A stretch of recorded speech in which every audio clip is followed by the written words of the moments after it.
Good evening, everyone.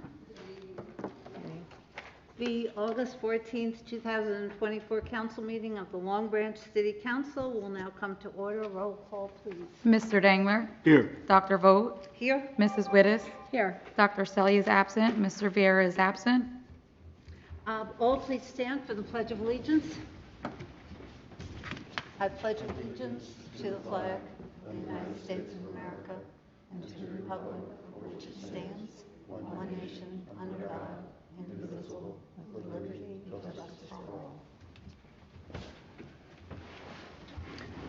I'd like to read the mission statement for the City Council. The Long Branch Mayor, City Council, and Administration are committed to cultivating an environment of mutual trust and respect that values the diversity of our community. We will strive to enhance the quality of life for all who live here by making Long Branch a desirable place in which to live and prosper. We will treat all members of the public with respect and expect the same in return. Madam Clerk, please. I hereby certify that this meeting has been published in the newspaper in accordance with the Open Public Meeting Act and posted as required by law. Thank you. I need a motion to approve the minutes for the July 24th, 2024 meeting. So moved. Second. Roll call? Mr. Dangler? Yes. Dr. Vogt? Yes. Mrs. Wittes? Yes. Dr. Selly is absent. Mr. Vieira is absent. And Motion passed. Thank you. The motion passes. Consideration of ordinances. There are none for this evening. Ordinances for introduction. There are none for this evening, which brings us to the public participation part of the meeting, which is for resolutions and all general comments. I need a motion to open the public portion of the meeting for all comments. So move. Second. All in favor? Aye. Aye. If there's anyone in the audience that has a comment to make, please step to the podium and state your name and address clearly for the record. You will have 5 minutes and may only speak once. Lincoln Lepore, 33 Ocean Terrace, Long Branch, requesting 1-minute notification. Mr. Martin, the 4 pages you forwarded to me on July 30th, 2024, after the last council meeting, to my July 17th, 2023 OPA request for Pier Village 3 audits are completely unresponsive, as well as being nothing short of unintelligible garbage. The fact that they were signed by Kushner Company's CFO, Karen McLean, is appalling. The 4 pages have been forwarded to the appropriate authorities, and a new OPRA concerning this matter is being submitted. Resolution 197 for tonight. No. Corrective action plan for the findings of the 2023 audit report. You address over expenditures and the monitoring of them. However, this council has the audacity not to address the authenticity of the Pier Village 3 tax abatements that were not attended to in the audit. Even when mistakes are pointed out to your council, you could care less. And worse, at the last council meeting, you made a payout of $79,950 complete to the auditor for a flawed report. Junk government. Resolution 195 tonight. No. Excusing Councilman Selly from attending council meetings until such time as she returns. Selly's absence has been for over a year now. Selly is a very selfish woman, putting herself before the interests of the public at large. No. Administrative Shirley, Public Safety Director Broughton. At the very beginning of the video recording of the April 10th council meeting, there was a conversation on the public record among you and the mayor, where the following words were exchanged. Quote, Deborah, then there was a pause, and then Deborah is facing 40 years in prison. End quote. Mr. Broughton, could you please explain what prompted that remark? We don't comment on personnel matters. You don't comment on what? Personnel matters? You don't comment on personnel matters, but you put them on the public record for 40 years. It has now become increasingly evident that Health Department official Deborah Nagel, as well as a member of the LBPD, were criminally victimized by the corrupt Monmouth County SPCA's Humane Law Enforcement Division, which exists under the authority of the Monmouth County Prosecutor's Office. Both the LBPD officer and Deborah Nagel pursued an animal welfare call in which was discovered a dead dog, in large part due to the negligence of the SPCA. I made this clear at the August 6th County Commissioners meeting. The topic of that meeting was Director Ross LaCitra and his conduct towards people and animals, as has been evidenced by numerous individuals coming forward over the past several weeks. The LaCitra alone agenda, which was also discussed at the County Commissioners meeting, has proven to be an enabler to the abuses that have and continue to take place at the SPCA. No other town was informed of the incidences of SPCA wrongdoings as was Long Branch over the past 2 years. 1 minute notification. And yet, not once, but twice, Kiwanis Council entered into a contract with the SPCA. We are fully supportive at this time of animal rights advocates Colleen Ronco and Stephen Ronco, which has gained broad support among animal rights groups, animal rescue groups, and regular citizens. The Roncos exposed the racketeering of the New Jersey SPCA and successfully ended that criminal organization's existence. All stand fully united in the confidence that the Roncos will be equally successful in protecting the animals and patrons of the SPCA. Great thanks goes out to the Ronco family, and the fight is going to be a strong and successful fight. Thanks for the junk government, Long Branch. 5 minutes. Thank you, Mr. Lepore. Anyone else?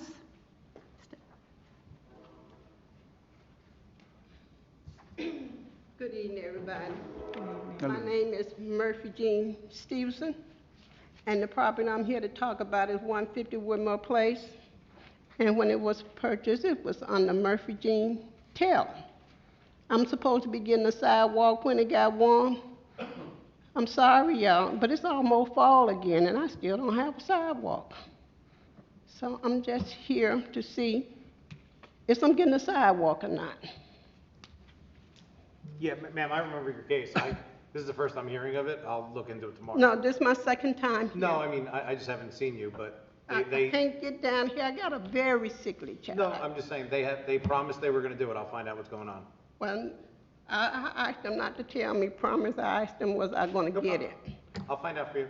Yes, sir. Thank you so much. Thank you. Thank you, ma'am.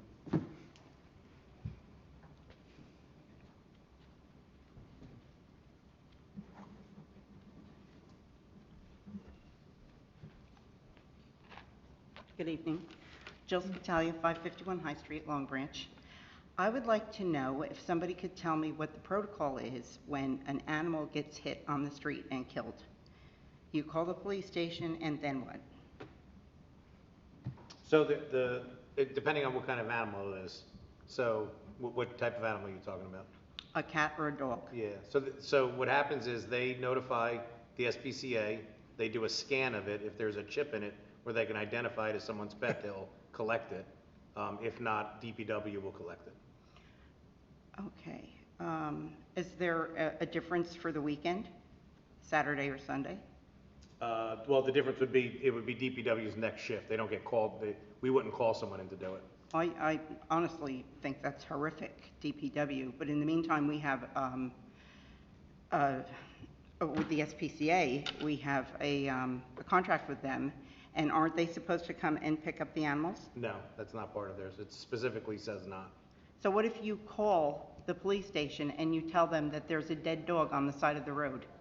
Like I said, they're supposed to come and scan it. If they can identify the owner, they will handle it. If they can't, then they So won't. what if 3 hours later, the dog is still there and you call the police station and there's a new dispatch?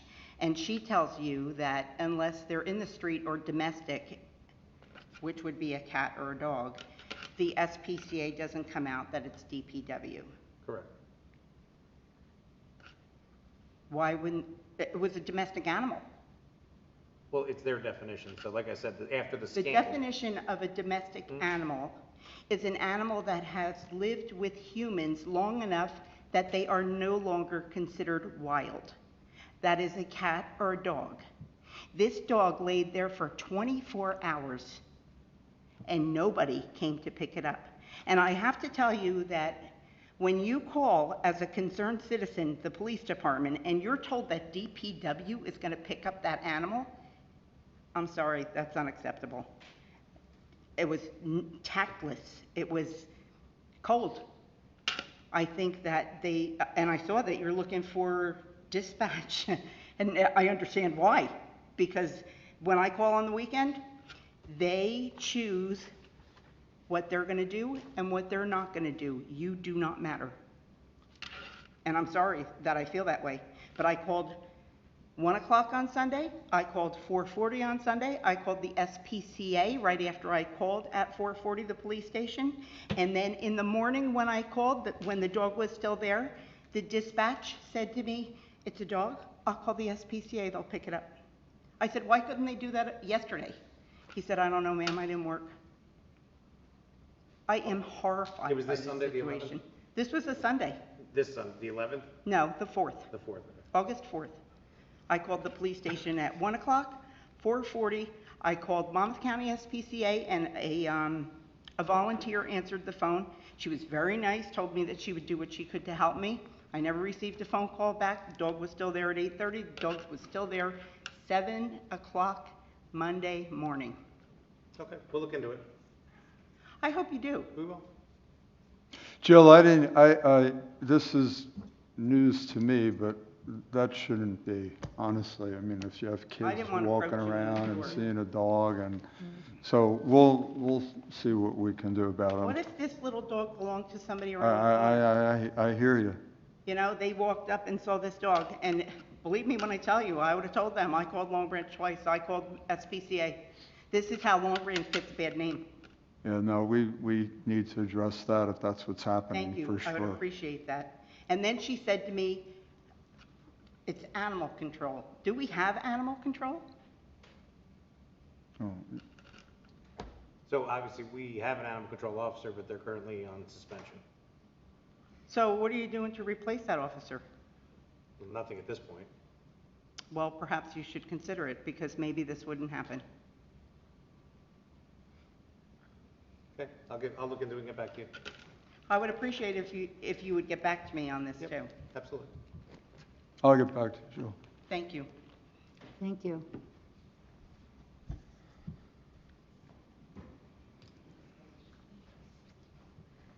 Hi, my name is Gail Nisman. I live at 436 Riviera Drive. And I'd like to talk about the traffic on Brighton between Ocean Avenue and the boardwalk. I understand that this was brought up at a previous meeting. And I did see a police officer there on the street on the weekend for a couple of hours. But there were some changes made to the traffic pattern on Ocean Avenue, the removal of a no exit sign that I think could be contributing to the additional traffic that we're having, but it's really very bad.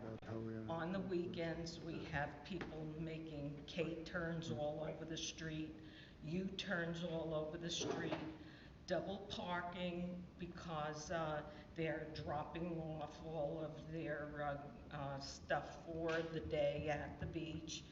and there are walkers, there are bikers, and it's not a large street, and it's not a very wide street, as you must know, and it's just really bad. Where do you think the no exit sign's missing? I'm The sorry? no exit sign, where do you think that's missing from? Okay, so what happened was, the township made a change to the traffic signal and the pole, and that sign, which was not really very big or very bold, but it was totally removed when the township changed the Oh, traffic. you mean like no outlet sign? In other words, telling people, once you go down it, you're in a dead end? Is that what you're saying? That's what it said? You are at a dead end. No, I know, but that's the sign you're talking about? Yes. Okay, we'll look into it. The county did that road work, so with this, we didn't remove it, they may have. Okay, and the other issue was when the traffic pattern was changed at the Renaissance, such that no longer could you make a left turn going out of the front guardhouse. Now, there's additional traffic on Brighton because everybody that wants to go south is going out the back gate and going down Brighton and then making their left turn at the light. So it's just traffic coming from all directions in addition to foot traffic. Okay, we'll look into it. Thank you. Thank you. I didn't use my 5 minutes. Can I say No. something else? No, you, No, you can't go back. Yeah. You No. didn't use your 5 minutes? Even if you didn't, mm. you get to speak one time. Sorry. It's the second time I've come, and I wondered why I was coming. Now I know why. I shouldn't have come. Is there anyone else who would like to speak? Just amazing. Okay, I need a motion to close the public participation portion of this meeting. So move. Second. All in favor? Aye. Opposed? Madam Clerk, were there any changes to the list of resolutions? No changes have been made. Okay, we can take the list of resolutions as a consent agenda. I need a motion. So moved. Second. A roll call, please. Mr. Dangler? Yes. Dr. Vogt? Yes. Mrs. Wittes? Yes. Dr. Selly is absent. Mr. Viera is absent. Motion passed. Thank you. Applications, there are none for this evening. That moves us to miscellaneous business for the good of the order. And Councilman Dangler, let's start with you. Yes, thank you. I believe, Lieutenant Mooney retired. I don't remember how many years that he was on duty, but I just want to wish him well and thank him for his years of service trying to protect the citizens here of Long Branch. And congratulations on the retirement. Thank you. Good. Thank you, Councilman Dangler. Councilwoman Wittes. I'd like to thank everyone for coming this evening and for expressing your concerns. And hope everybody continues to enjoy the rest of the summer and that you stay safe. Thank you. Good. Thank you, Councilwoman Wittes. Mayor Plone. Thank you, Council President. I just had a couple of upcoming events. So the Fire and History Museum is open on August 25th from 1 to 4 o'clock. Check out our new museum if you haven't already. There's a great event coming up at the Arts and Cultural Center on August 29th at 6 p.m. with special guest speaker Greg Kelly, who's going to talk about the old Long Branch Pier as well as just history of a couple of the piers that we've had. And this is, particularly of interest because, as you may know, we're now in the process of building a new pier. And this is at our lifeguard and surf culture exhibit, which is still running until the end of the month. And finally, our summer concert series are still continuing. Check out our website for the full schedule. This Saturday night is the West End Cruise Night in West End, August 17th. So that's, I think, from like 6 to 10 o'clock, if I'm not mistaken, right? And thank you all for being here this evening. Have a good week. Good. Thank you, Mayor Pallone. And I would just like to make an announcement about an event that's going to be happening at our next council meeting, which is August 28th. And that is recognition of Overdose Awareness Day. Overdose Awareness Day, as many of you probably know, is in recognition of the people who we have lost during the through the opioid epidemic. The day itself is actually on August 31st, but we're going to include it as part of our council meeting. So the whole council and the mayor will be there. And it will be right outside on the front steps of City Hall. It'll start at 7 o'clock. From 7 o'clock to 7:30, we'll have the ceremony in recognition of overdose awareness. And again, the people that we have lost to an overdose. And from 7:30 to 8 o'clock will be a candlelight vigil for those who want to stay after the ceremony just to support each other through some very difficult moments. The program itself is going to include our first graduate from the Recovery Diversion Program. Some of you may know that this is a program that Assemblywoman Luann Peter Paul brought to Long Branch, and it's an alternative to incarceration for people who have a first charge for drugs, and they go through a program that's at least 6 weeks long in terms of teaching them how to deal with some of the challenges that they are facing and certainly moving them further into recovery. So the first graduate of the Long Branch program will be speaking, as well as Assemblywoman Peter Paul, as well as the mayor. And we'll also have representation from our HERES group. And some of you may remember that our HERES group is the mayor's local task force on substance use abuse. We've been in existence now for 6 years and been very, very committed and have had a wonderful relationship working with the city and bringing awareness to the opioid epidemic and bringing resources just like the diversion program to help our citizens move towards recovery. So that's our next council meeting, August 28th, 7 o'clock, right outside. So if you can come early for the council meeting, please join us for that event.